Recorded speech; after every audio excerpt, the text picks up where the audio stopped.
tells me that.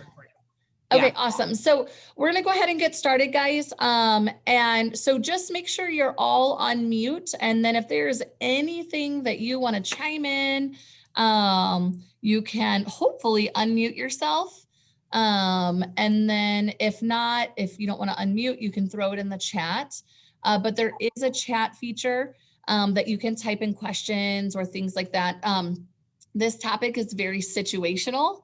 So a lot of times we have a very specific, like, this is happening at my house and I need to know how to fix it. Hi, Miles. Hi, Buddy. That is totally fine. So that's what we're used to. We're obviously getting used to this new norm, and it's a little different whenever we're doing presentations.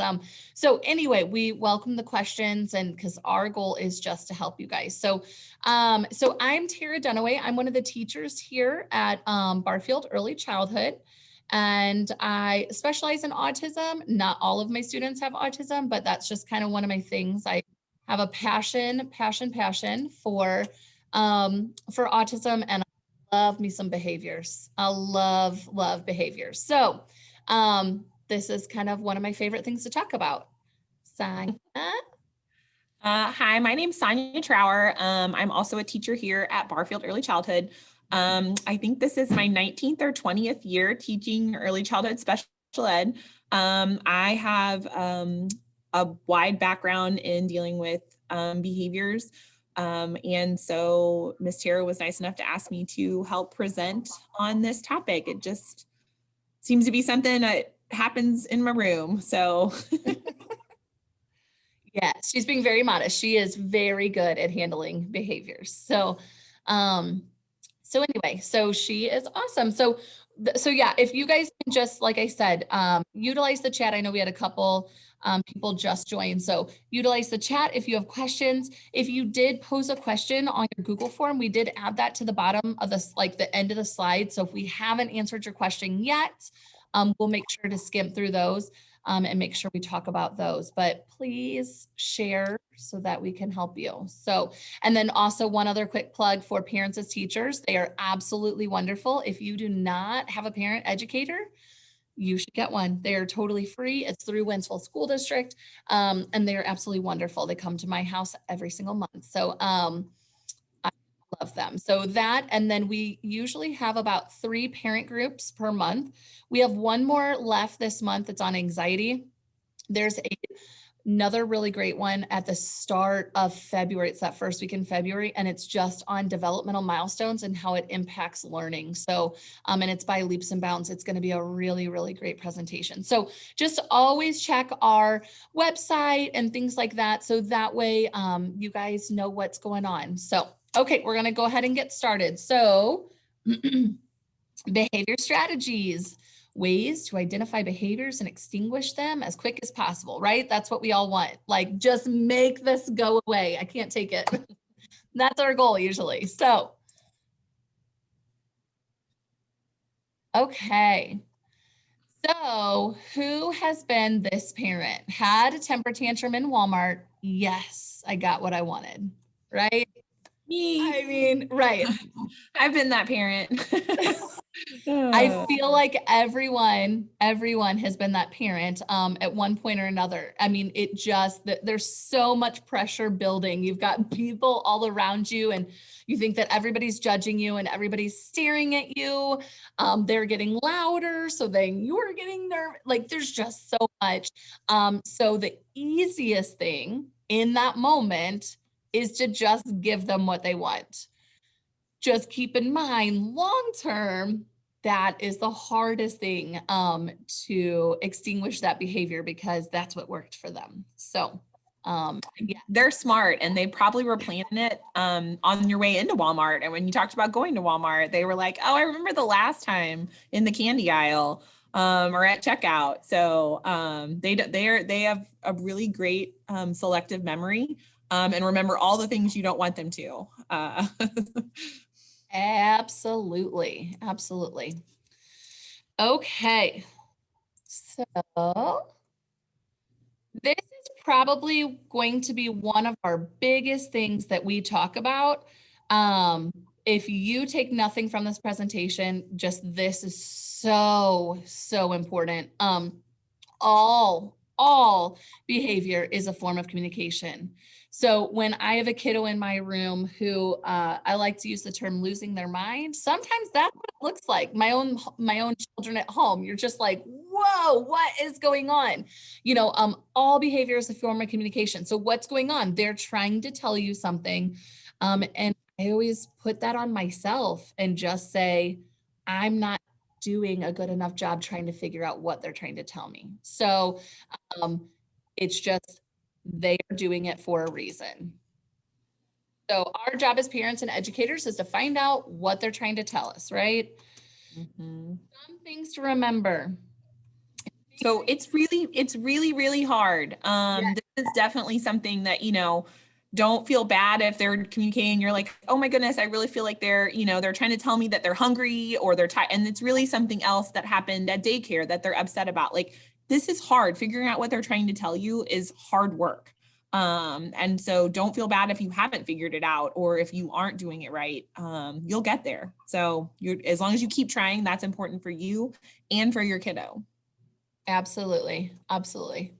And especially when they feel like they're being heard from you, even if you're not getting it right, they're hearing that you're trying to understand what they're communicating to you and you see how upset they are.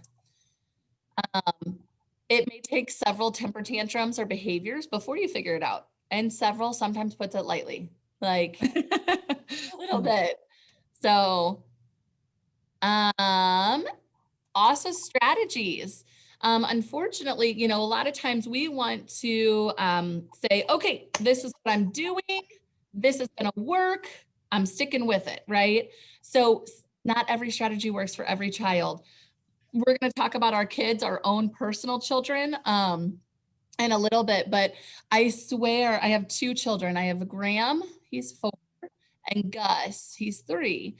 And I swear that I've raised those two boys the exact same way, but you would never know it. You would never know it because personality is such a thing. And so the strategies that worked with Graham they don't work with Gus. He is I'm going to challenge you till I can't anymore. Like that's Gus. So trying different strategies is really, really important. Sarah's reaching out and she says she has twins and she's raised them the same. And so she really feels and understands what you're trying to say. Right? Sometimes I feel like I have twins. I don't. And so you get all the credit for twins, but like you do, you're like, how is this possible? How is this possible? It is literally personality plays so much. Well, and even and this is just a little thing, but even sometimes during the day with the same kids, something that works in the morning, getting ready, we're going to talk about a toolbox and you're first get dressed, then brush your teeth, or, first do this, then you can watch TV. That may work when they're like rested and stuff is going well in the morning. And then they've had a day at school, and that same strategy that you're like, that's avoided 5 temper tantrums this week. That does not work when you get home. So, it's just even those little things that, there are lots of different things that might, you have to pay attention to all of those kind of different little nuances in your day and your kiddos. It's totally true. We always say we're like Mary Poppins. Like you have to have just a bag of tricks, like be ready to try something different. So that is totally true. Always remember, even though the behavior is a form of communication, it is never okay to destroy things or hurt other people. So that's one thing that we always keep in mind. You're allowed to fall apart. You're allowed to have your thing. However, you cannot hurt people. You can't hurt yourself either. Like there's no hurting. And once you're at the destroying things part, we can't allow that to keep going on. So just remember that, because it does get to that point sometimes, especially the hurting other people or hurting themselves. And the sad news is typically things get worse before they get better. It just is. I feel like even that's in life, like you try a diet and you're like, wait, what happened? I've been doing so good. And then you gain like a pound, like those things happen. Like, so it takes time to adjust and things like that. So it does, because what's going to happen is you're going to come in and you're like, oh, I've got all these strategies and this is what I'm going to do. I've got a whole plan. It's going to be so amazing. Well, they're going to up the ante because you're pushing and they're going to push back a little bit. So just keep that in mind. Don't give up.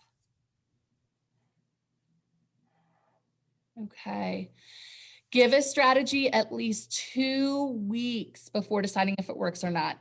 That sounds like a long time, but it is very, very true, because in those 2 weeks, you really are dealing with, like I was talking about earlier, you're dealing with the tired, you're dealing with the well-rested, you're dealing with the energetic, you're dealing with so many different situations, and they need to know that no matter what, if I do this, then this is going to happen every time.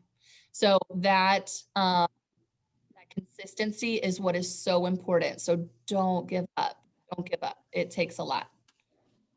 And it's also important to, like, you're not going to pick every battle. You're like, okay, I'm really tired of my kiddo.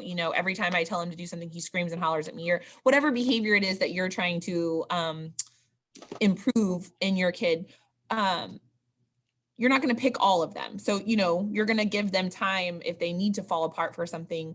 There are certain times where you're going to allow that to happen. So, like I said, also know going into this, it's not like I'm going to pick every battle and we're going to have to, you're not going to try this all day long every day. You're going to pick something and you're going to talk about, this is the hardest time for me, whether it's siblings and the fighting, or it's, picking up your toys or going in public, whatever the behavior is that you're talking about, you're going to pick one thing right now.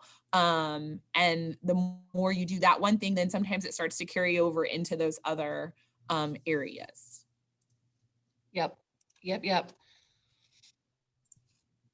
Okay, so here's the toolbox that Sonia was talking about. Sonia, do you want to talk about this? We can. Like I said, it's just all of these things that we talk about are, you have like a toolbox, and like I said, you can talk about first then statements, you can give them choices, setting a timer, a countdown. There's so many different things that we're going to talk about a little bit later. But like I said, it's your toolbox, and you're going to try one for those 2 weeks. Oh, that didn't work. Okay, let's try another one. And so, like I said, and you're going to kind of know, like when it starts to work a little bit, you're like, oh, I'm starting to see like the light at the end of the tunnel. That's when you'll know that's a good one for your child. Not all strategies work for every behavior. Again, talking about knowing your kid and knowing what works. Again, when we talk about our own children, I have 3 of my own, and there are things that work with certain kids. And I know that my one kiddo missing time with his friends is the biggest, like, that's all he needs, is to know that he might miss out on something and he will straighten right up. And another one could care less. Like, he could sit out of everything all day long. So like I said, just knowing your kid and knowing that helps you in what to choose as you're going on. And then, like I said, you're going to keep trying and you're going to keep working at it. And just when you figure it out, your kid's going to grow or get some more words and it's going to start all over again. So the meme is just, it's all fun and games until someone figures out the function of your behavior. And so we're going to touch on that a little bit. We're not going to go into depth with that. So if that's something that, like I said, is more situational and you're really struggling, you can bring it up later. You can also email, you know what? I will edit this, or Sonia, do you want to edit it and make sure our email addresses are on? Maybe like on the presentation at the end. Yeah, something like that. And then that way you could also email us privately. If I can figure it out. Sorry. But it's true. So we're looking at function of the behavior. So why is it happening? You're figuring out that function. And we'll talk about that a little bit more. So, okay. Here's the fun part. So these are my guys. This is Gus and Graham. And yeah, they're my world. Love them to pieces. Graham goes to school here in the afternoon. He's getting ready to go to kindergarten next year, which I can't believe. And Gus is going to start school next year, and I was just asking Sonia about how to even choose a teacher for him because I feel so bad for whoever's going to be his teacher. So, um, here's Gus. These were family pictures, and this was the face that he made while everybody else is doing what they're supposed to be doing. This is the personality part that I'm talking about. Like, he is so funny, but he is so rotten. Like, he's so rotten. So I just feel like that picture really sums that up. So here's a quick little video that might be familiar with you guys in your house, maybe. Gus, why are you mad? What do you want?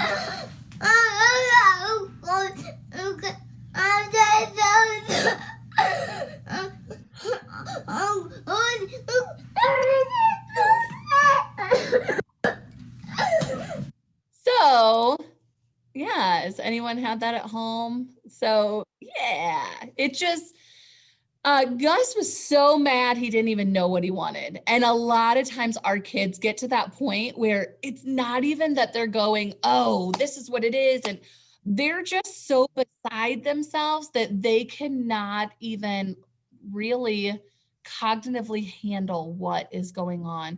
We'll talk about it a little bit, but when you're in crisis mode, and that would kind of be like a, coming up to a crisis, you totally lose IQ points. Like your language is more impacted, so many things. And if you think about yourself as an adult, if I am in conflict, we'll call it a discussion with my husband,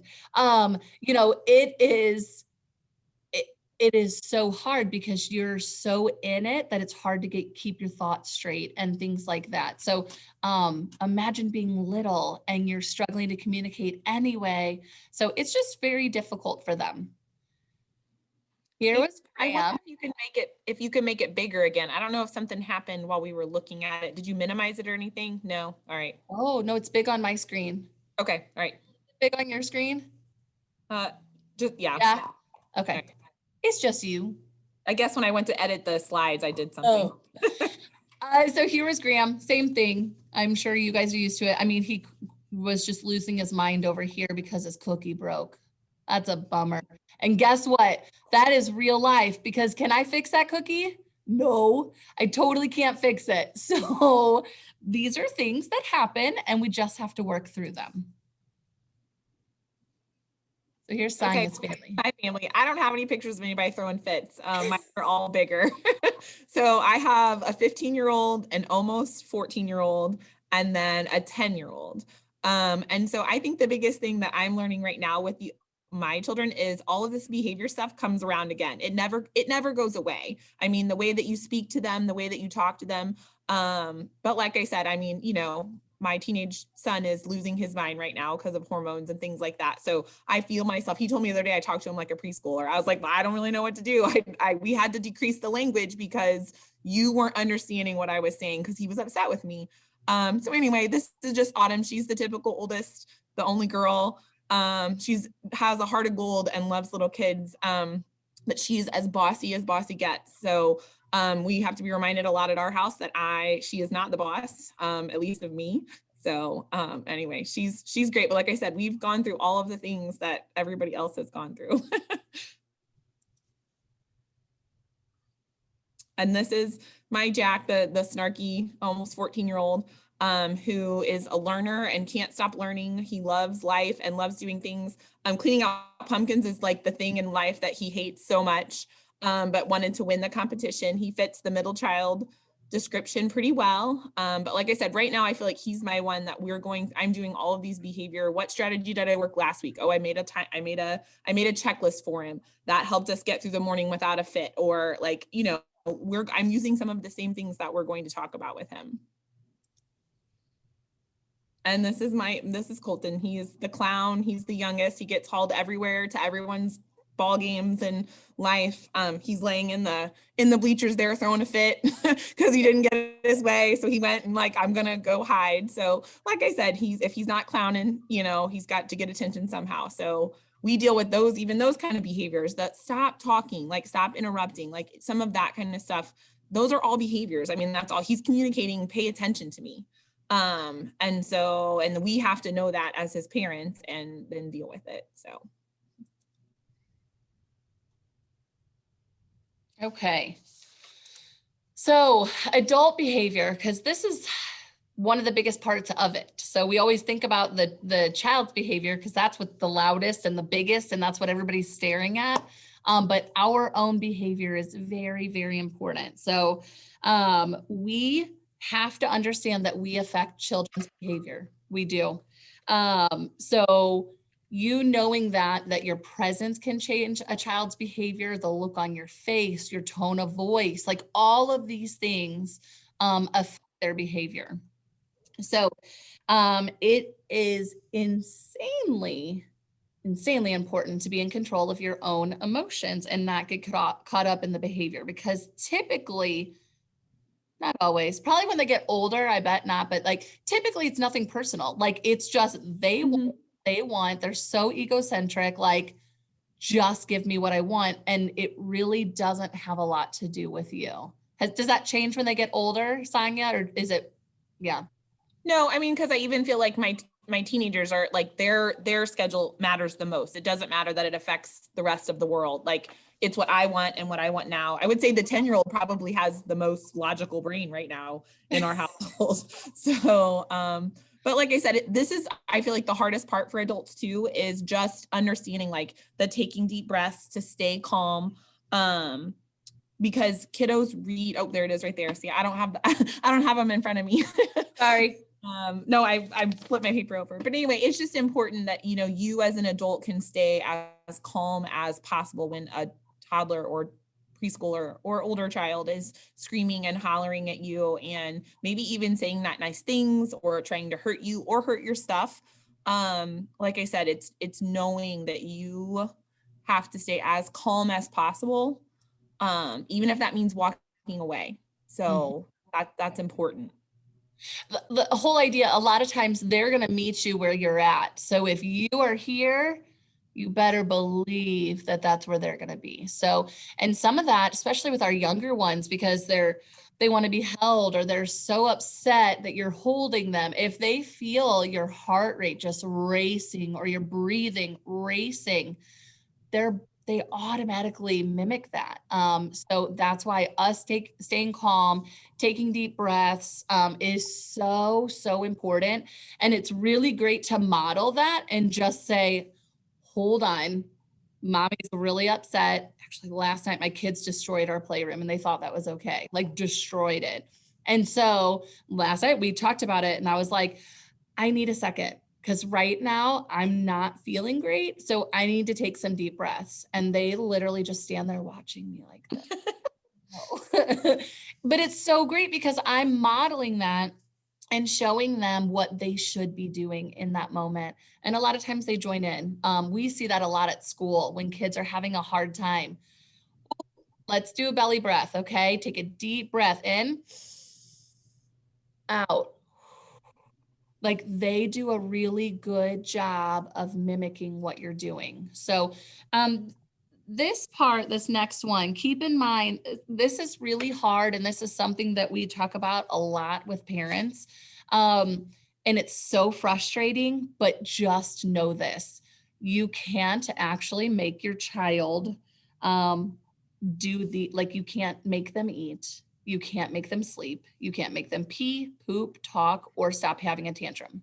You cannot physically, because you will it and want it to happen. You cannot make those things happen, which is why you need strategies. So, and I think, yeah, one of the important things is like making sure that you have clear expectations. That video of Gus that Tara showed, that's a great one because like your language needs to be as minimal as possible, because again, she talked about their IQ dropping. She talked about that kind of stuff, and they aren't going to be able to understand what you're saying. So before you go in, if Walmart's the temper tantrum, that's what sets your kids off. If you know that going into Walmart, setting clear expectations. We're going in, I'm not buying you anything. We're doing this. You're going to clean up when we're done. Like those very simple expectations. and like how you say things. So before we leave the classroom here at school, we say things like, we're going in the hall where our voices are, and we talk about I don't say don't talk. I tell them they know to say my voice is off. So we pre-teach it before we leave, and they know my expectations for in the hallway. So that's important as a parent too, to let your kids know. Maybe they don't know they're not supposed to run around the store at Target playing hide and seek. Like, that might be something that, you actually have to say, we're not doing this here. That's for at home, or that's for at grandma's house. Because like I said, I don't honestly think that any child is out to be bad or to get in trouble or to embarrass you. So like I said, I think that's important just to know, to be clear with your expectations and what you expect from them and from you. Yep.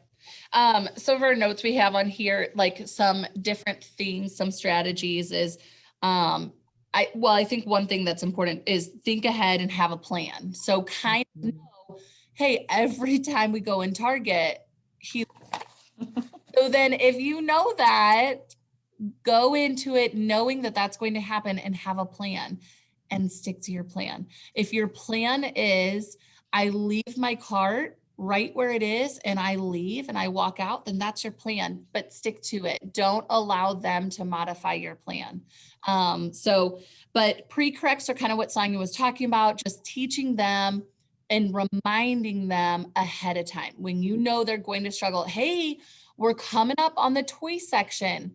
I know it's super exciting. Validate how they're feeling. They are, who wouldn't be, I get excited when I go to the toy section. So like as a child, of course you will also. So I know this is so exciting and it's really hard. You know what? Here's something you can do if you're excited, and give them something. You can say, oh, mommy, look at this, or whatever that is, just decide and talk about it ahead of time so they know, and it's not a surprise to them. Because although it's not a surprise to you, it is a surprise to them. They're not going, oh, that's right, I always lose my mind when I walk into this aisle.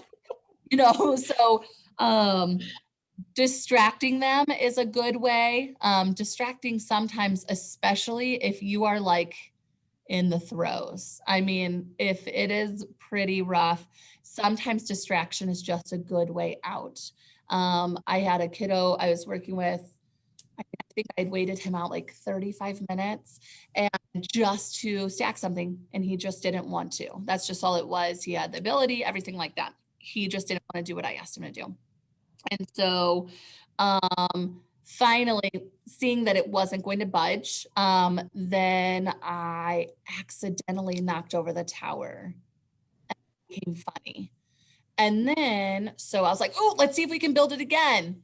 And then he stacked the blocks. So my end goal was not for him to follow exactly what I said in that moment, how I said it. My end goal was for him to stack the blocks. So did he stack the blocks? Yes. So he complied and it was okay. Like, so just realize that like you can use distraction as a means. I feel like I'm kind of stuck at Target. Like now I'm stuck on the grocery store one, but like even distracting at the store, like have them, oh, I had to get the milk. Did I get the milk today? Like when you see, like, again, this is pre or as the tantrums or as the behavior starting, not once we're in the middle of it, even though sometimes when you're in the middle of it, or did you hear that? Like if you're at home, oh, I think I hear dad coming home. Like just that your body changing and getting excited about something. Or, just like I said, they want an out sometimes too. So if you're like, oh, I think we better go back and look for that. Sometimes they're like, yes, like, let's get out of this aisle. Let's get away from whatever I'm upset about. So like I said, distraction can be a really, a good strategy. And like I said, these are all different things that you would put in your toolbox, that might work for you, with your kiddos. Absolutely. First thens are just really, it can be a visual thing. It can be literally a sign that says first do this, then do this. But as you're teaching that, because that's the whole idea, is you teach that and then you can just use the language. You don't need a visual to help them out every single time. But first then is, it will save your life. Like it sets that expectation for the kiddos. And it makes it easier for you to follow through. And the best part is you're not the one bossing them around. The sign is. That's a big thing because sometimes they just want to go head to head with you. And you're like, look, it says first this, then this. And it's kind of like, oh, okay. And it's not as big of a deal. And I think this is a great, when Tara had talked about clear expectations, this is one of those things that helps you keep a clear, because you've already decided ahead of time. Like, it's not you're negotiating as things are happening. You already set this up. It's your expectations were clear. First, we're going to do this, then we're going to do this. And they get to chat. Like, if they don't do first, then they don't get to do second. They're in charge of that, not you. You didn't, it was already decided. You're not keeping them from that. They're keeping themselves from that. So like I said, this can help with first do this, then this, or if you act this way, then this is happening. So it can go either way. But like I said, I use this all the time here at school with my own children. This, I feel like, and again, it holds me accountable as the adult too. I don't get to change my mind. And they'll tell you but you said this, it says right there. So the kiddos remember. So like I said, this is one of my strategies. And I think that's another thing, maybe just a side tangent, is some of these strategies are not for every parent, even if it might work for your kid. Some of these are what you personally are comfortable with. And so knowing that about yourself is also really important. I agree. We do have ignoring on there. Ignoring is one of those things where it can be very powerful, but it really depends on why the behavior is happening. If it's attention-seeking behavior, ignoring is one of the best ways to nix that, because you're not attending to, how they're behaving. So a lot of that is like bickering, whining, interrupting, like some of those things, or even then they'll up the ante, like Sonia said, and just say something mean. And they're really just waiting. Like, you know what? This didn't work. A, B, and C didn't work. So I'm going to jump all the way to J, and I'm going to see if that gets you, and so you ignoring them is showing them like, nope, it does not matter outside of hurting themselves or someone else and destroying things. Outside of that, like, it doesn't matter what you say right now. It's not going to make me respond to you.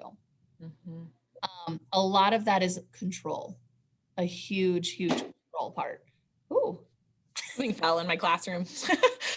And like I said, and I think this is another one too, where, we've been talking a lot about strategies and what your kiddo is trying to tell you. So this would be where, the function of what they're trying to do is get your attention.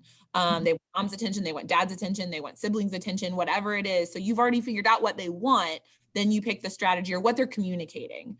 So again, if you're using an if then, it's they want to be in charge or they want to get out of something, they're trying to escape a task. So like I said, I think some of those kind of things, and sometimes you're guessing. Like I said, it's one of those things that you think someone wants attention and that's not really what it is at all. You give them all their attention and they still have a behavior. So like I said, it's just knowing your kiddos. Absolutely. Yep. Catch them being good and giving them positive feedback, especially if again, that trying time, like, hey, I really love how you're blah, blah, blah, blah, blah. Or it's a great thing as they're coming down. Let's say they're coming down from like a crisis, and catch them being good. Like, so they know, and always remind your kids that no matter what, you love them. Like, always make sure you're repairing that, because it can be pretty heated and kids have a hard time navigating through some of that, and just remind them how much you love them. But give them that positive feedback. I really like how you took your deep breaths. Even if you are reaching and you're trying to find the smallest thing, like, compliment them and make them aware, because you are instilling in them what you're expecting from them, and you're recognizing that they're capable of displaying those behaviors. So I think that's super, super important. So the last thing on here is, if you argue with a child, then you will lose. Sometimes we just get ourselves into, especially those firstborn, like those really like super smart kids, like you're like, how did this happen? How did we all, like, how has this been taking place? Just keep in mind, they're 3. So if you're arguing with them, like, just don't even go there. So use a different strategy. So toddler, emotionally unstable, pint-sized dictator with the uncanny ability to know exactly how far to push you towards utter insanity before reverting back to a lovable creature. I mean, does that not describe your child like perfectly? Like you can have the biggest tantrum. You can, I mean, flooding your house, and then the next second you're like, gosh, but I just love you so much. Like it's just amazing, you know. But it's true. I mean, that is literally their job. So so this video, probably by now a lot of people have seen this, but it's the Linda listen video. Listen to me, listen to me. Like I do this all the time. And if I go out at the house with the door, Matthew has his toys, and then Matthew has all his toys. Okay, but I have to yell at you guys. Okay, Linda, listen, Linda, listen. Okay, what? Like everything they do at this house, they can't trust everything at Grandma's house. Okay. Okay, then what? Then you're not listening to me. Then you're not listening to me. I asked you not to do something. Linda, but listen to me. Look at, if we do something, if you get that bird thing off, you're gonna break it. Okay, but I'm letting you know But that you Linda, cannot. Linda, No, Linda, look it. You're not listening to me. Linda, Listen to me now. Listen to me now. Listen to me. No, you're not listening. I said no cupcakes, and you try to get cupcakes, and you try to ask Grandma. Linda, Didn't you? Linda, look it.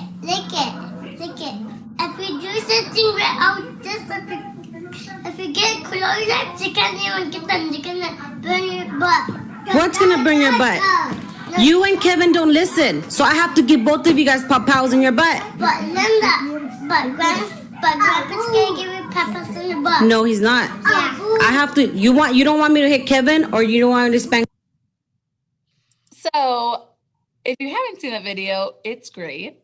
And a great example for arguing with a toddler. Like, I mean, it just keeps going and keeps going and keeps going. So, but yeah, that's exactly, I mean, it's amazing how much control a little itty bitty human can have in a situation. So, okay, you want to talk about this, Sonia?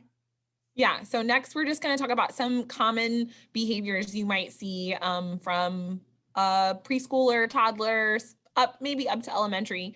Hitting, kicking, biting, screaming, that flap and drop, like I'm just not going to walk anywhere. When you try to hold my hand, I'm going to fall to the ground like a limp noodle. Eloping is like running away, trying to escape. Some other things like pinching, hitting, or pinching, spitting, punching. They like to throw stuff, scratch, pull hair, especially when they're upset. They will definitely up the ante. So a lot of young kids are driven by emotions, not logic. So irrational behavior is very normal for them. I'm mad at this thing, I'm going to chuck it across the room. I'm angry, so I'm going to push. Like he took my toy, getting my words out is too much, so I'm just going to do something. It's all about actions and things like that. So like I said, it's very normal for this age, any young child to go do any of these things. Like it's totally normal. All kids hit, all kids kick, all kids try to bite at some point in time.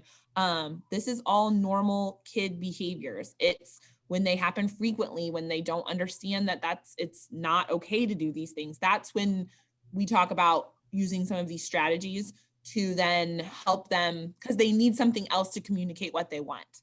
And so that's what we're trying to do. Yeah. So the AM with the cuckoo, the game, it's the same kind of thing as the knocking the blocks over early. It's just that distractor. So that's kind of what that means. But also they have strong feelings, but few tools. So like, again, they're feeling all of these things and they're also realizing that they have their own thoughts and they have their own feelings. And so trying to manage all of that and navigate through that is really, really hard. In my afternoon class, we work a lot on something called size of the problem. Is this a big problem or is this a little problem? And honestly, it's a giant, I mean, it's hard because guess what? They think every problem is a big problem. And that's why they're reacting that way. I mean, so it's just kind of working through and teaching situational stuff. So those are all things that are great to talk about after. And when I say after, I mean way after, like not as soon as they're coming down from the fit, because it might cause them to immediately jump back up. But let's say it's been 10 minutes, 5, 10 minutes, whenever you feel like they are calm and they're at a more rational state, you can kind of just not scold them, not like lecture, that's the word I'm looking for, not lecture them, but talk about it and just say, hey, I really noticed this. And so when I saw this, to me, do you think that's a big problem or a little problem? And talk about it and say, okay, why do you think it's a big problem then? Say, well, I think it's a little problem because, you know, whatever. And it depends on where your kiddo's at and the amount of that you can use with them. But those are really good things. Say, like, well, in my brain, when I think about a big problem, I think about and give them some examples, like someone bleeding, someone being hurt. Those are all big problems. Someone hitting you. A small problem is maybe someone took your toy. And so just give them examples and really talk through some of those things. And Janelle, she said this is a new strategy they've tried at home, that big versus little. How is it going for you? Can she unmute herself? I don't know how this works. Okay. Like you said, everything is big. When I say, oh, is this a little problem or a big problem? He'll say, this is a big problem. And then I'll ask him why he thinks that. And we talk about, like, I'll give him example, like if his sister got hurt, that may be a big problem. But if he has to wait for me, I'm trying to think of one I just used like today or yesterday. Like if he had to wait for me to get off the phone or to finish cooking his mac and cheese, like that's a little problem. So I've used that a lot lately. That has been like huge in our house. Yeah, that's awesome. It's super powerful. It really is. It's just making them aware because again, they feel like they're all big problems. Otherwise they wouldn't be reacting that way. So really a lot of that is practicing and using real life examples and stopping in that moment and going, wow, ooh, I'm really glad that you reacted this way because I also think that's a little problem. I'm glad that you didn't, get really upset. I'm glad you were patient. It shows me that you're seeing that this is also a little problem. Ooh, look at that guy over there, and take them out of it. And so take their own feelings and emotions out of it and go, if you see it like a situation on TV, if you're watching a show together, oh, that looks like a big problem. Look at, and talk through some of those things to where they're not maybe emotionally invested in it in that moment because it's harder to see. So well, and we're really trying to hit like a range of like 1.5, 2, all the way to like 5 and 6. So, even if, and so I'm thinking like if we have a younger kiddo who maybe they're not understanding those concepts yet, but they're hitting or they're kicking or they're doing something, you could say, you're mad. I see that you're mad. Giving them a label to that emotion or to their behavior, they might then be able to say, I'm mad. Like, and if they're while they're kicking and throwing things, they say, I'm mad or mad. You can be like, you're right. You can validate, you are mad. I see that you're mad. Like I said, sometimes that's that teaching during when they're upset kind of next time, maybe they'll say mad before they throw something or hit you or pull your hair. So, I mean, it's all that time. And then another strategy that I have used before is when I'm feeling a certain feeling, talking about it. I was so upset because so-and-so knocked my tower over. And like, we set those things up in the classroom so that you can talk about how you were feeling and what you could do, or just as a parent, like I was really sad the other day when this happened, and like talk about how you have emotions and what you can do for them. And that helps your kiddos, again, depending on their level, maybe understand and kind of be able to understand what's going on inside their bodies. Absolutely.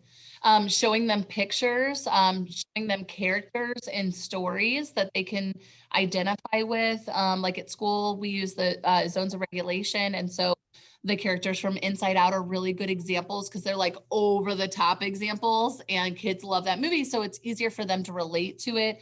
And then also like I have a mirror, like, and sometimes just showing a kiddo, like, look at your face, look at your eyes, or just, they sometimes don't even know. They're so unaware because they're still, again, they're learning how to regulate all of those feelings that they're feeling.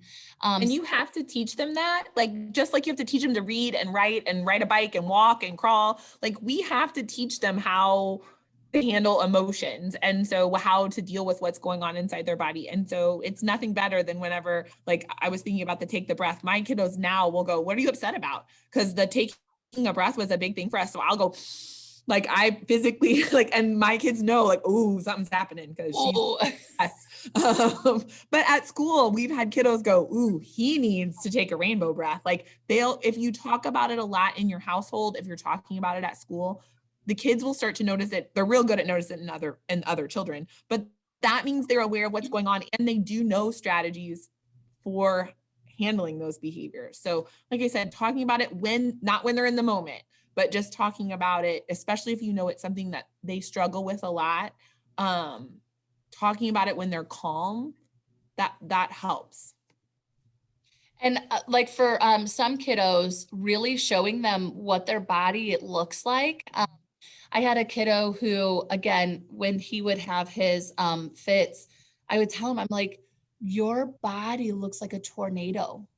Like, and give him that visual of, I'm like, you throw things and like showing him and saying like, oh, and half the time he doesn't even realize because he's way up here. So in that moment, he's not even really realizing. And again, a lot of times they're not meaning to hurt you. You just happen to be there when they're upset or, things like that. So just, that's where all that don't take it personally kind of comes in. So these next ones we'll kind of go through a little bit faster because I feel like we've talked about a lot of these like as we've been going through the slide. So before the behavior, what happens before the actual behavior is crucial and necessary to identify. Basically, this is talking about the antecedent to what's going on. So if you're really trying to figure out like, why is this happening? Let's say you don't know, then you need to kind of reflect back and go, okay, that's right. He always throws a fit during brushing his teeth. Like, what is this? Is this a sensory thing? Is this just a straight out behavior like avoidance? He doesn't want to do it. What is going on? Well, it might be that brushing the teeth is actually the antecedent to having to go to bed. So he knows as soon as I brush my teeth, that means that I'm going to be going to bed. So it's just really kind of picking apart a situation. But the way to do that is noticing patterns and seeing like, hey, we throw a fit every single time we brush our teeth, or every single time we have to clean up, I throw a fit, or, kind of look at those 4 patterns. So challenging behavior is often triggered when a child is denied something they want or when a demand is placed on them that they can't or don't want to do.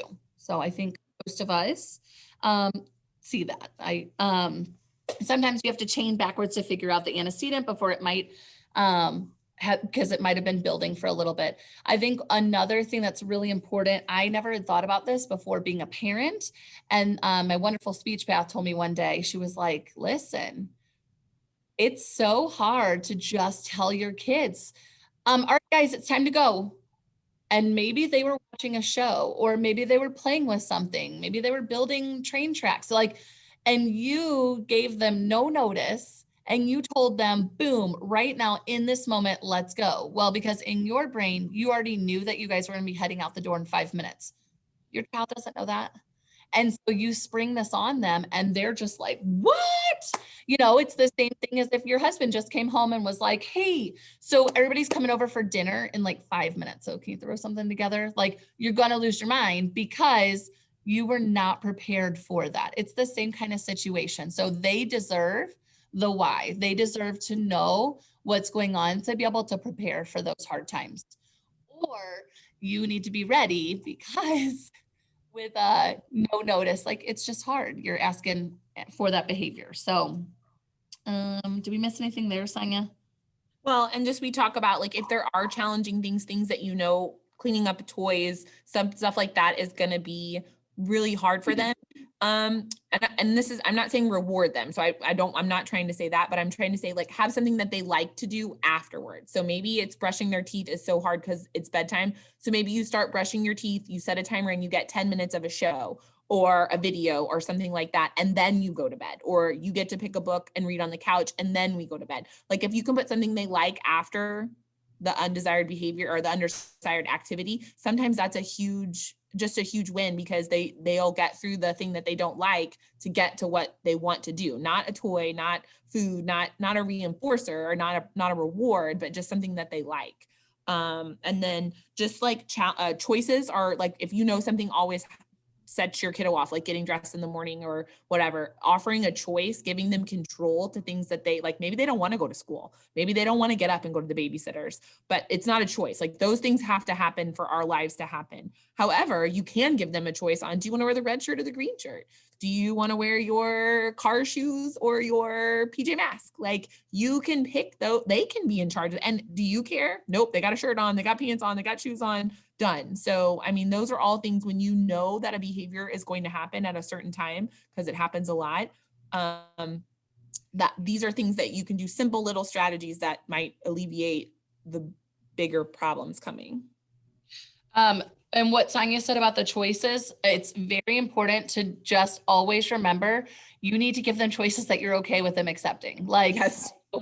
If not, you're going to get yourself into a world of problems. So make sure the choices that you're giving them, you will be okay with that and allow that to happen. And I know there's one that we had one time, someone was like, well, I asked him if he wanted to do it now or later, but then it just didn't work in later. You know what I mean? And then it's like, well, but you gave that choice, so you have to make it work in later. If your kid can understand that broad of a concept, you know what I mean? Or to later to them might mean 5 minutes. So, you know what I mean? So like, you have to, like, again, like Tara said, be ready. If you're going to give a choice, make sure you can follow through with the choice. So don't out for ice cream for dinner if you're not okay with ice cream for dinner. right. And make it more concrete, because later really could be like the next day. Like it could like offer like very things, because that could, oh, is it breaking up? Okay. I think it's good. It's better now. Okay, good. Yeah. So just, my internet connection is unstable. oh no, hopefully mine's okay. So yeah, just make sure they're concrete things that, maybe in 2 minutes or in 5 minutes, something like that. And another really important thing, and I think especially moms, we get ourselves so hung up on, but my friend has a 5-year-old and my son's 5, and I just like, I see what he's doing and why is my kid, like, really, really keep in mind developmental age, which is different than chronological age. So when you're looking at where your kiddo is developing, this might be appropriate. They might be throwing 2-year-old temper tantrums at 4 because developmentally, that's where they're at. So we can't expect them to display, like, be able to have these coping skills that a 4-year-old would have when in every other area they're functioning at a 2-year-old. So just keep that in mind and give some grace with them, because they're learning and they're trying. So.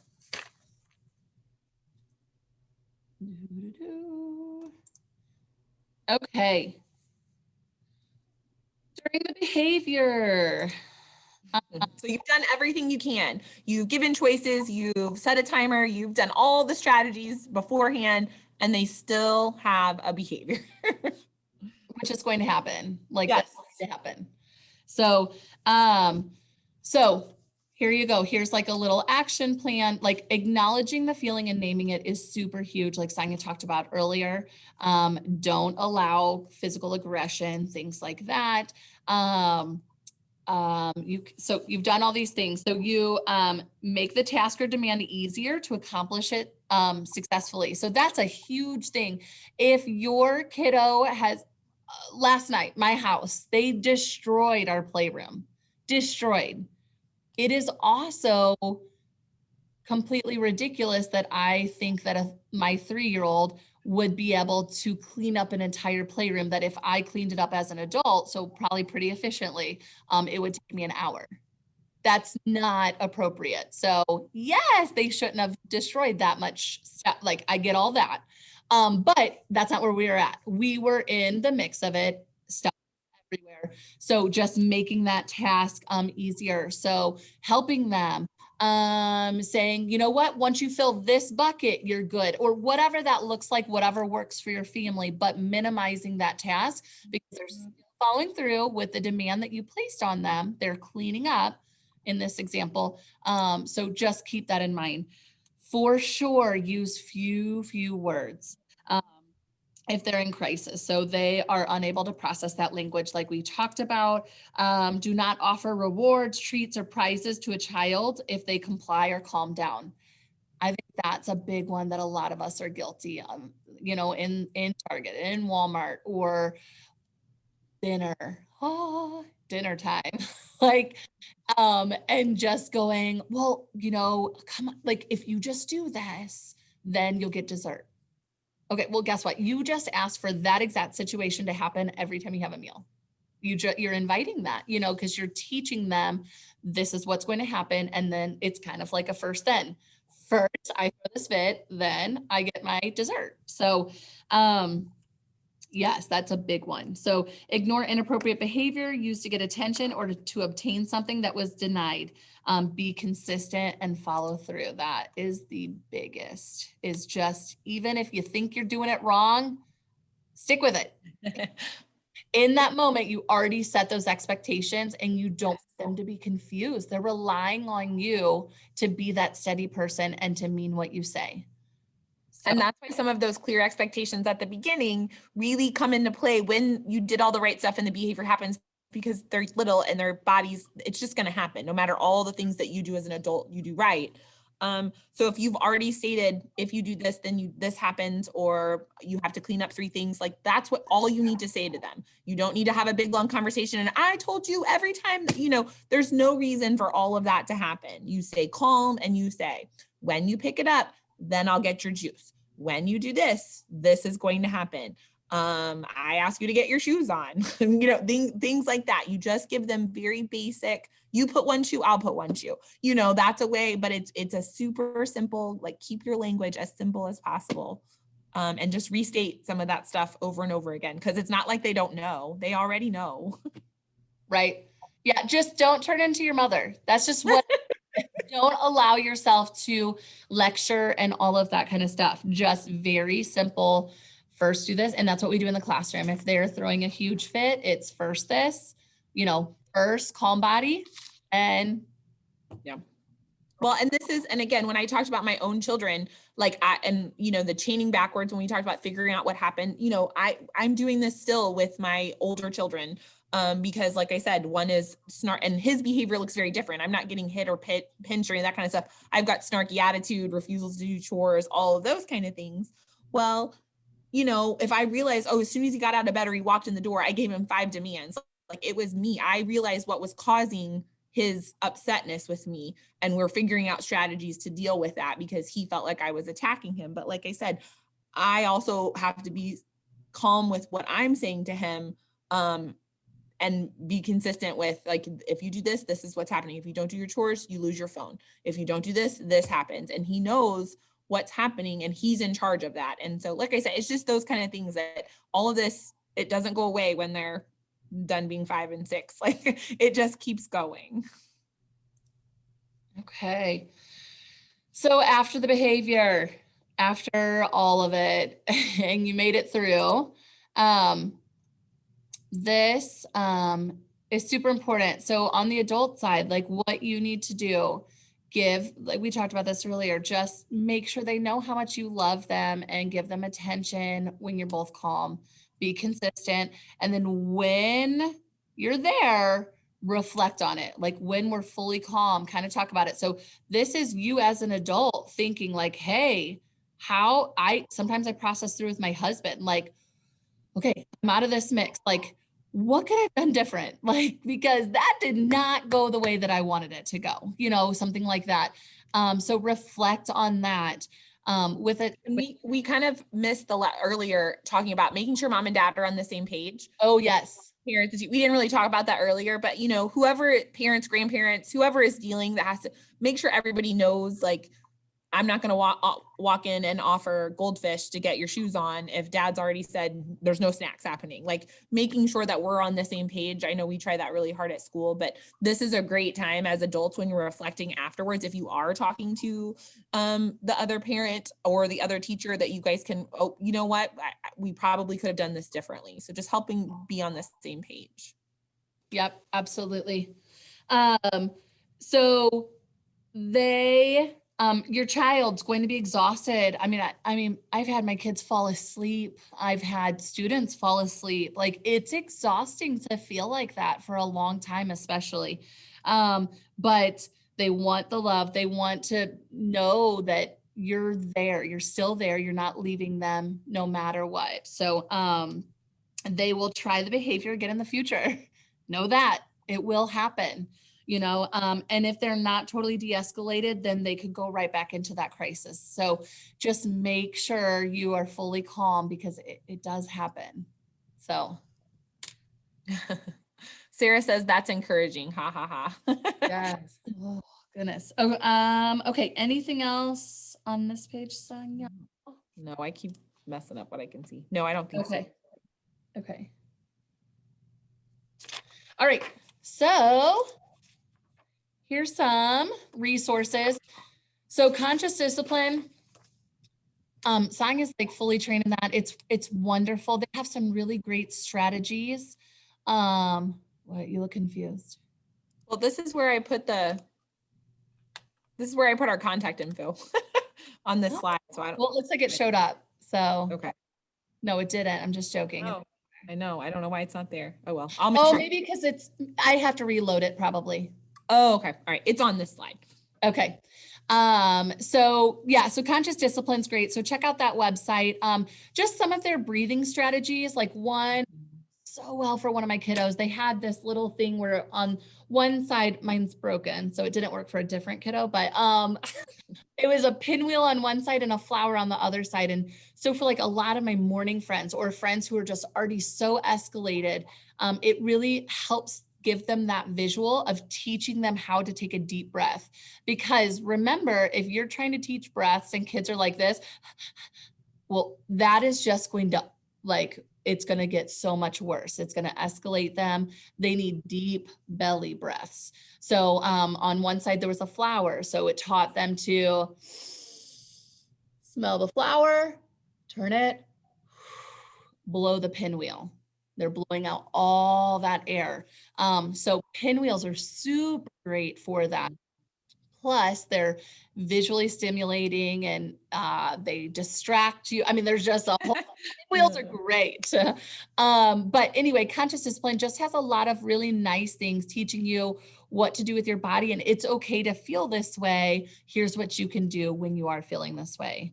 And it has a lot of great strategies on like what ways that your body can come down, with great visuals for younger kiddos. Like they have a pretzel and a balloon and just different ways to calm down. And like I said, the whole reason we want to take that big breath is to get oxygen to our brain, because if we're going, we're not getting oxygen to our brain, which helps us not think as well.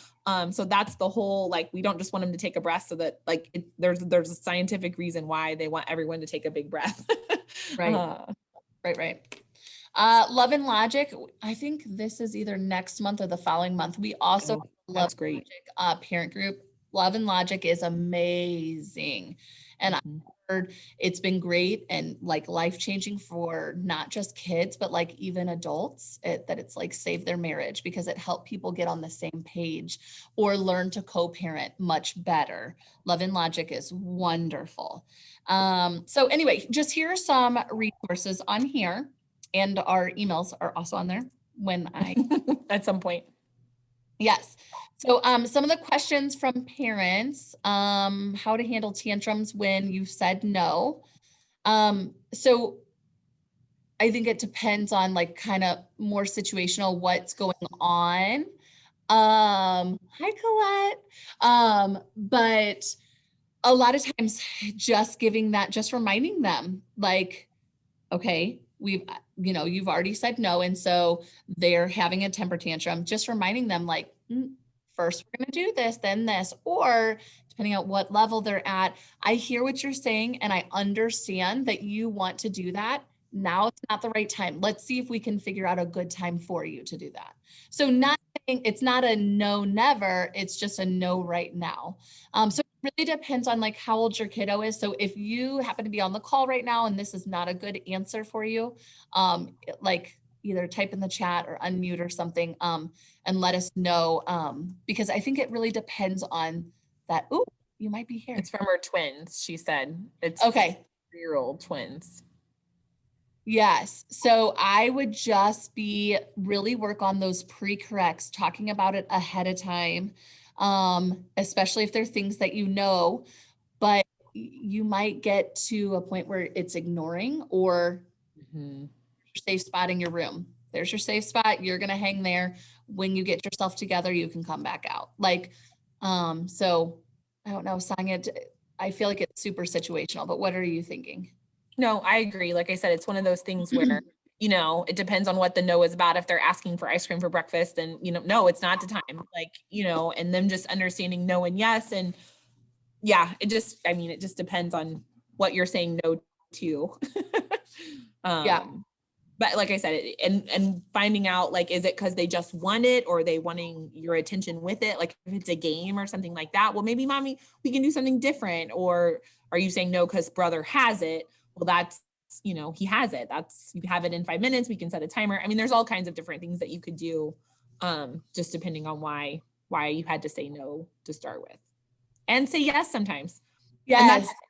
And not yes to awful, terrible things, but sometimes say yes, and then they'll, because I know I felt like that sometimes. I was always saying no, we can't do this. No, you can't do that. And you know what? Yes, let's just do that. And yeah. And even if you're looking at, let's say they get themselves together and you're 15 minutes down the line and they've kind of held it together, like, and you can acknowledge them and just say, you know what? I know that I said no earlier, but I'm really proud of you getting yourself together. Like, because those are some of those like baby steps that you're taking as they're becoming more aware and you're transitioning out of the tantrum stage. Then you could reward them at that point, maybe. Again, super situational, but you can acknowledge, hey, you know what? Actually, I changed my mind, and I changed my mind because da da da da da. So she gave an example. She just said, like, he asked for Cheez-Its for breakfast and she said no, and he threw himself on the floor and it had a 5-minute fit. And I mean, I think for a 3-year-old, that's kind of developmentally, 5 minutes is not that long. And so, I mean, it might just be he's pushing and testing the limits, like, because maybe you said yes to Cheez-Its yesterday, and breakfast or not breakfast, if that's his favorite thing, maybe he's just testing where at it's okay to have Cheez-Its. And so, yeah. But I think that's a great time to say, you know what? It's not a breakfast food. We're not having that for breakfast, but I will let you pick when you do want to have it today or something like that, giving them that choice, that option. Because no is okay. It is okay that the answer is no. Absolutely. She asked, do you ignore the fit once you've explained and said no? I mean, I would. I mean, I think if they're safe and they're not hurting anyone and they're not going to hurt themselves. Yeah. I mean, he's angry and he's upset. And so you say, you're mad because you can't have Cheez-Its. When you're done being mad, come back over. Like, we'll be here waiting on you. But yeah, I think ignoring is, like I said, as long as he's safe, and, that's a great strategy. We do a lot of ignoring in my house. a lot of ignoring.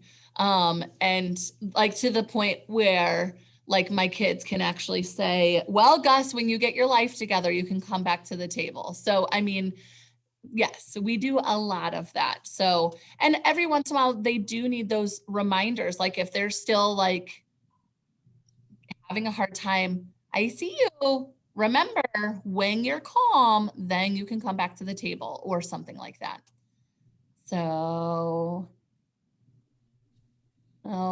okay. So I'm assuming this is you too with the twins. So, aggressive, and one is the punching bag. Oh, she says, no, it's not her. Oh, just kidding. Oh, that's, it's hard. So there's always, in those relationships, there's always going to be a dominant. And honestly, it's twins or no twins. I mean, there's a dominant between my two boys even. And so it's two things. It's teaching the one to stand up for himself. I think that's super important, but the aggressive part is an absolute no-go. Like, nope, remove, take them to their room, take them, if whatever area, I know people feel differently. Mine is you go to your room, and they know they're not allowed to play. They sit on their bed. But some people like their room to stay like that positive. So it really depends on what you're comfortable with. So if you're not comfortable with your bedroom, your child's bedroom, then having a safe corner. This is where you go sit, or this is, wherever that is, if it's on the stairs or whatever. But every time, and a lot less language in that moment. Nope, not safe. When you're calm, we can try it again. But then also, one thing you have to remember is it depends on, again, why it's happening. Because if they're doing it for attention-seeking behavior, and then you instantly go check on the other twin or the other kiddo and give them all of that behavior, so that can be working in a great way, or it can be working against you. So it really depends on what's going on. If it's attention seeking, then you giving affection and attention to the other twin is going to show them that, like, whoa, that did not work out how I wanted it to work out. It really just depends, because if it's not attention seeking, then you might just also be, I'm trying to think of the word. You might be but having that kid to just catch more grief because you're showing so much attention to that other kiddo. So I think that depends why. Are there more in the chat? No, she just said whoever the other twin mom is, they need to be friends. Yes. Okay. Oh, sorry. I hope you don't get car sick. Okay. Ryder lashes when he gets angry when hitting and kicking.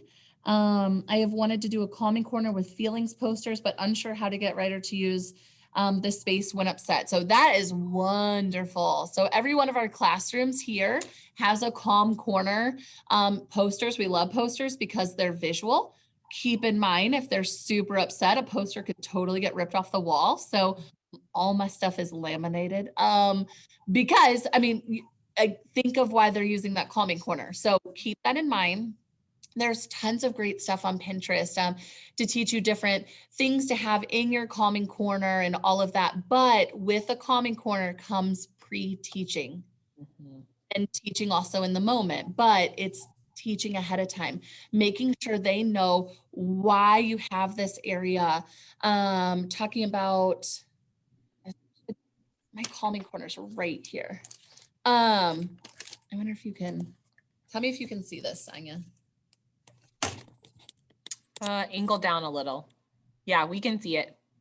So over here, you've got, like I said, we use Inside Out a lot. So it talks about the different colors and gives them pictures and some feeling words that you can talk about with them. And then what I did down here, my blue's on this side, sorry, I'm limited space. But down here, and I matched my paper so they would know that it all goes together. These are some strategies that they can use. So if you're in the red zone, you can squeeze a ball for 4 minutes. You can use putty. You can take 10 deep breaths. You can do 10 stretches. You can breathe for 3 minutes. You're in the yellow zone. So again, all this stuff you can look up on Pinterest. Look up zones of regulation. That's probably something I should actually add to our resources. But anyway, so this gives them things to do when they're feeling that way. I have a whole calm down bucket up here. Here's a pinwheel, but sometimes it's just as simple as having like all these new fun books that just have so much sensory involved in them. it kind of takes their mind off of it. It's super soothing. So they can sit there, look at a book. And so it really depends on the kid. You have to know the kiddo though. But it might be putty. It might be all these different kinds of things, but they can make a choice to know what is going to work best with them. But all of that takes pre-teaching. So all of that takes hey, sorry about that. Takes talking about that ahead of time. And then social stories are another great thing that you can talk about their feelings. And oh goodness. So this one is called Calm Down Hero. So I keep it in my calm corner, and it just talks about, here I am at number 0. It's true. I'm a calm down hero. So it kind of goes one by one for each number and then talks about different ways to calm down. So I push my hands together, palm to palm. Look at me. I'm one step away from calm. So it's giving them strategies, giving them something to do. But all of that takes teaching it ahead of time, talking about it ahead of time. So I think that's a huge part of that. Sonia? No, that's right. Yeah, like I said, you have to use it when they're not mad, when they're Right. not upset. You have to go in there. They can pick things that they want to put in there if it's going to be in your house, in his room or whatever. But like I said, you have to talk about this space, why we're doing it. It's for when you're upset, talk about the pictures and all that kind of stuff. Like they're not, if you wait, and you're going to use it when they're upset and they're not going to do any of those things because it just takes practice and it takes time. But like I said, I think that's great. And it, would probably work really well. Yep. Next one. How do you make the whining stop? Ignore it. Yeah. Ignore it. And that's one of those things that if it's your thing that drives you crazy, you might have to walk out of the room. You might have to give them something to do ahead of time. I've answered that question. Nope, we're done. Like, like I said, it just depends on, and it's not going to stop altogether. But if they do it 100 times and you respond 99 of them, or even if you do it 100 times and you only respond once, they might keep trying. So like I said, if it's to get your attention, then ignore it. Yeah, you can do a lot of, I don't understand what you're saying. I just don't. I don't understand what you're saying in the beginning. Like if you're trying to curb those behaviors. I've also heard, I haven't ever done this, but I've also heard for some kids, if you record them and they see, depending on the kid, but they get to see how annoying they are. Sometimes I'm like, oh, so it really just depends. Again, age, ability, all. Yeah. But I've whined back. Yeah. Like I've said things the way that they've said things to me, to my own children, not at school. But as a parent, I have been like, oh, I can't believe I'm getting my shoes. Like I've acted the way they acted, and it's exceptionally embarrassing when mom acts like that. So yep. But yeah, so that's one of those ignoring, and that's the hardest thing to do, but that's usually the best thing to do to curb that behavior. Okay, last one. My 5-year-old daughter easily gets frustrated if something isn't easy for her and wants to give up. She will quickly cry, whine, kick her feet, push things away, and then completing the task can be a chore or less fun or frustrating for everyone. Could be a craft, trying to manipulate clothing, etc. Would love tips to help keep her cool. So breathing, a lot of breaths, a lot of mirror. I think this is one of my friends. So using a mirror and showing her face and going, whoa, your face is doing this. Do you mean that? Because that's what you're showing me. But maybe breaking the task down if it's too hard for her. You can use a working for chart if it's something that's really difficult, but provides her that like, yes, I just earned something else, Yeah, breaking it down into steps. Like if it's a chore and she's overwhelmed because the chore seems like it's never going to end, you only have to do 1, 2, and 3. First, you hang your coat up, then you do this, then you do this. Like if she can see that the step, like the task is overwhelming, but the little steps are not overwhelming. And like really getting overly excited that she did some of them at the beginning, really, oh my gosh, like you did it. I knew you could, those kind of things can be helpful. Right. Yeah. I just, yeah, I think the breathing, reminding her of all those things, and then talking about like why she's so frustrated. Again, knowing this kiddo, like talk about it and just say, what's the hardest part? Or, you know what? How about you do 2 parts and I'll do 1 part? Like those things are all okay. Like, especially if you know it's something that's really trying for that kiddo, it's okay to meet him in the middle a little bit. And I think it helps them be heard more. But there are also things that are just, no, you need to finish this whole thing and that's just what it is. So it really depends on the situation, but it's never okay. So kicking her feet is one thing, but kicking her feet at you is another thing. So you can stomp your feet, you can be upset and stomp your feet, but you cannot kick me. You cannot push me. You cannot push things. You could, if you're pushing this, that shows me that you don't need it or don't want it. So we're going to remove it. And then maybe she loses it for a little bit. So just depends, but I would say, I think for this friend, just really making sure she's really aware of her output, what she's putting out there, and then breaking the task down, I think would be the best. So I was just thinking, why don't I reload this? And then for anybody who wants our email addresses, if I reload it, then it will be up there right here. Okay.